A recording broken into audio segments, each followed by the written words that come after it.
সাতক্ষীরায় নবীন শিক্ষার্থীদের বরণ ও ক্যারিয়ার গাইডলাইন অনুষ্ঠানে বক্তব্য দিয়েছেন বাংলাদেশ ইসলামী ছাত্রশিবিরের কেন্দ্রীয় সভাপতি জাহিদুল ইসলাম।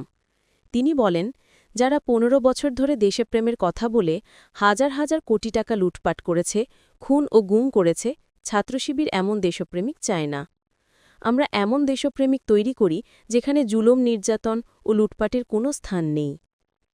নবীন শিক্ষার্থীদের উদ্দেশ্যে তিনি বলেন, ছাত্রশিবিরে যোগ দেওয়া বাধ্যতামূলক নয়, তবে সংগঠন সম্পর্কে জানতে পড়াশোনা করতে পারেন।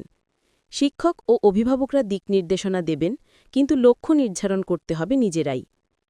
নারীর অধিকার প্রসঙ্গে জাহিদুল ইসলাম বলেন, ছাত্রশিবিরকে নারী বিদ্বেষী বলা হয়, যা সম্পূর্ণ মিথ্যা। ইসলাম যেমন নারীর অধিকার রক্ষা করেছে, ছাত্রশিবিরও ছাত্রীদের সমানভাবে প্রমোট করে। পাশাপাশি হিন্দু ভাইবোনদের প্রতিও সংগঠনটি ইতিবাচক ভূমিকা রাখছে।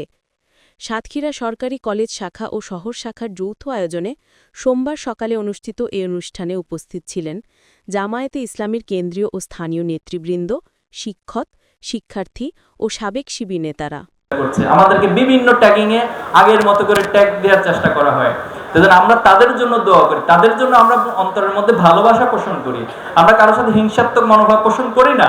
আমরা বিশ্বাস করি তুমি হয়তো আজকে সাতক্ষীরায় আছো, সাতক্ষীরায় কলেজে আছো, কিন্তু আগামী দিনে তুমি এই দেশ, জাতি এবং এই পৃথিবীর এই উম্মাকে নেতৃত্ব যেন তৈরি হবা। পারবা না ইনশাআল্লাহ? ইনশাআল্লাহ। মনে রাখবা, তুমি কোথায় জন্মগ্রহণ করেছো, তুমি কোন পিতামাতার ঘরে জন্মগ্রহণ করেছো, তুমি কোন স্কুলে পড়ছো, কোন কলেজে পড়ছো, এটা গুরুত্বপূর্ণ না।